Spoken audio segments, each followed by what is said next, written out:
Welcome again to another electrical project. Today we will be building a voltage divider circuit. So we have here a small breadboard.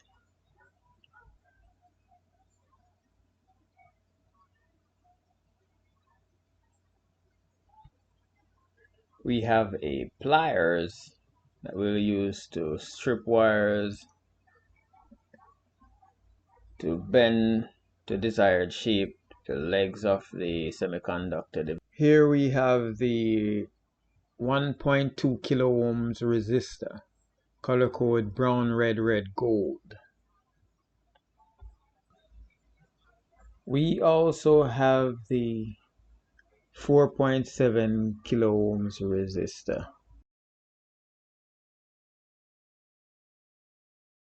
We will also need a variable resistor. Another name for it is a potentiometer.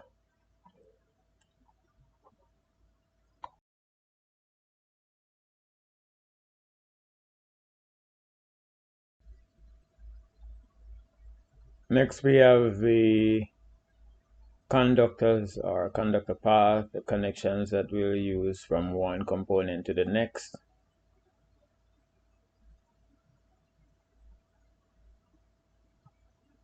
Almost forgot that we needed a switch. Alright, so I went and I grabbed one of the bedside lamps, or night lights, sorry, and removed the switch from it.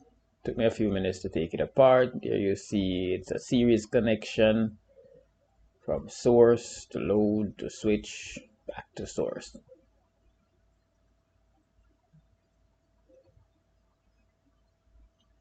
Finally, we have the switch. So now we are ready. Now starting from an empty breadboard, we have the two input connections.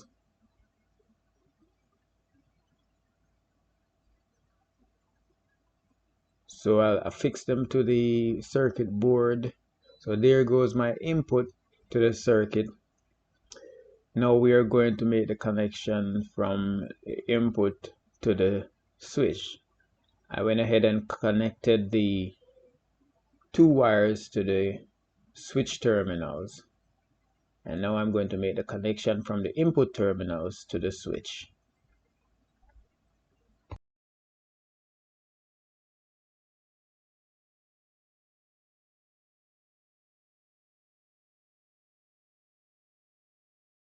I'm connecting one end of the switch to the input terminal, and then I'll just randomly place the other end of the switch until I'm ready to use it.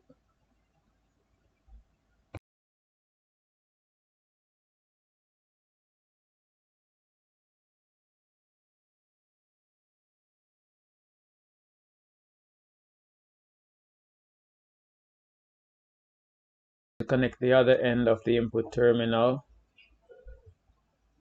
the conductor part that goes to R2. Now it's time to connect the 1.2 kilo ohms resistor from one end of the switch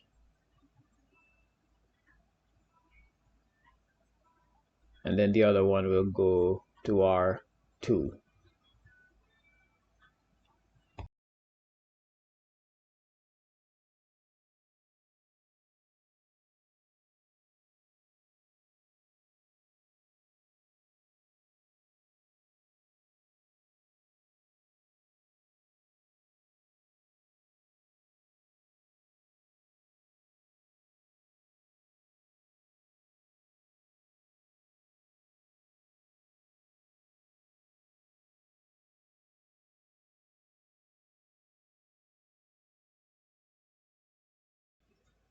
After connecting R2 to R1, we're just going to place the other end of R2 at a random location close to the input terminal on that side.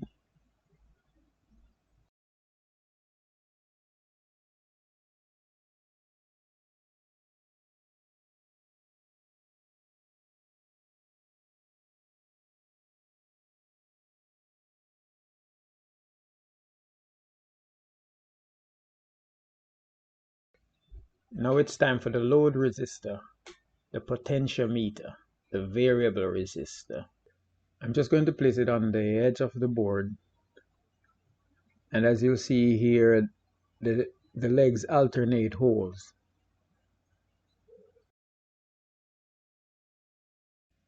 Now I'm going to connect one end of the variable resistor to the intersection of resistor 1 and 2. So all three of them should be connected at that point.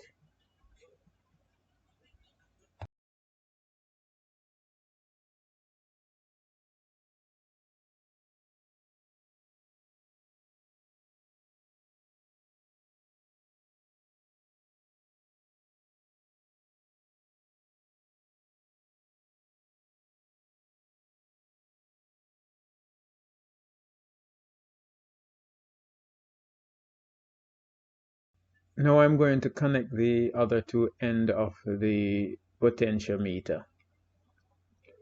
According to the schematic diagram, the other two remaining legs must be connected before going to the connection between R2 and the negative end of the input terminal. So I'm going to connect both of them right here.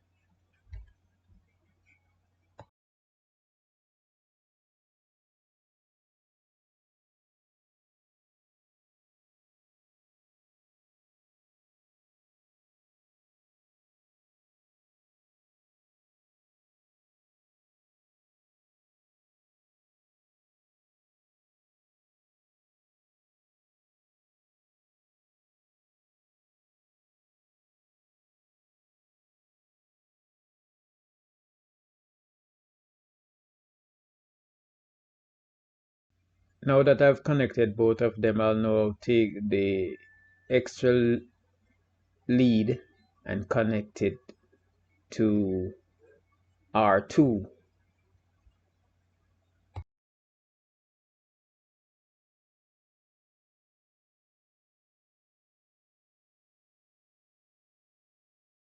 Now I can relocate this end of the negative input terminal to the connection between the variable resistor and resistor 2.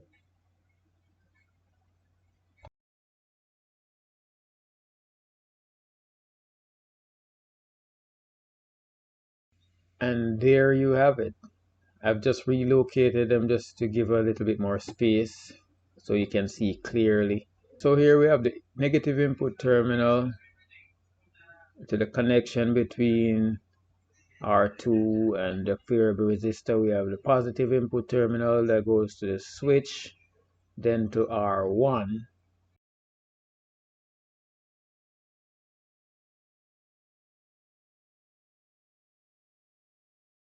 And R1 to R2, which is a connection between R1, R2 and the load resistor.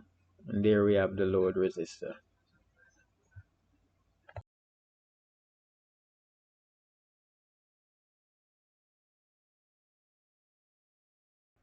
Now if the legs of your variable resistor are not able to fit in the holes of the breadboard, you can make connections to the legs before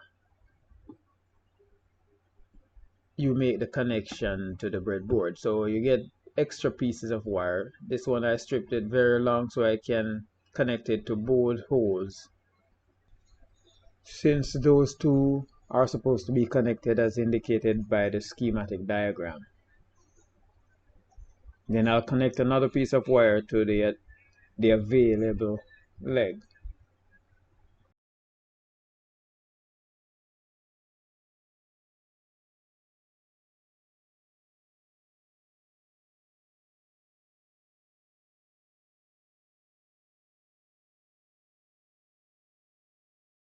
So now I'll connect the single side to the terminal or the wire that is coming from the junction between R1 and R2. And then I'll connect the combined side to the conductor that is coming from the intersection of the negative input terminal and R2. And there you have it again. So if yours isn't able to fit in the holes of the breadboard, you can do it like this.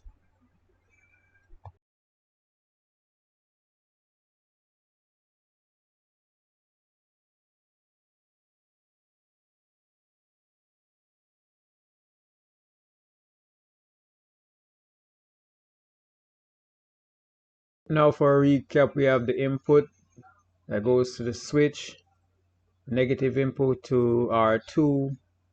We have the positive input to the switch, like I said, through R1 and goes to the load resistor, and then from the negative side to the other side of the load resistor. And there you have it, a voltage divider circuit.